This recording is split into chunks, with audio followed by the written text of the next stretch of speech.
Պարոն Բալասանյան, բարև ձեզ։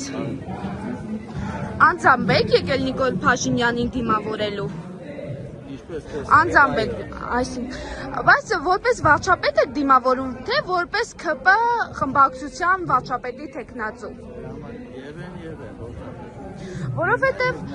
քանի որ այս պահին նա վարչապետի թեկնածու է եւ վարչապետ չէ, որ դուք պարտավորված լինեք գալ եւ դիմավորեք, որպես համայնքի ղեկավար։ Ես լրագրող եմ, Եղամեդիա 24։ Այսինքն վարչապետը ոնց ինչպես եղավ Գորիսը։ Ձեզ ճիշտ ասած ասում էին, որ դուք երբեմնի ընդդիմադիր հայացքներ ունեք, սակայն հիմա փաստորեն այդպես չէ։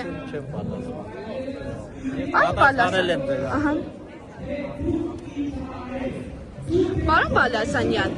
բոլոր խնդիրները լուծված են ձեր համայնքում, թե խնդիրներ կան, որոնք դեռ չեն լուծվել։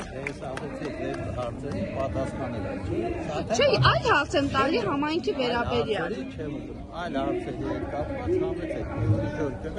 բոլոր հարցերին կպատասխանեմ։ Դե քանի որ այստեղ ենք ազատ ենք, ես էլ ձեզ հարց եմ հնչեցնում։ Լսում եք վարչապետին։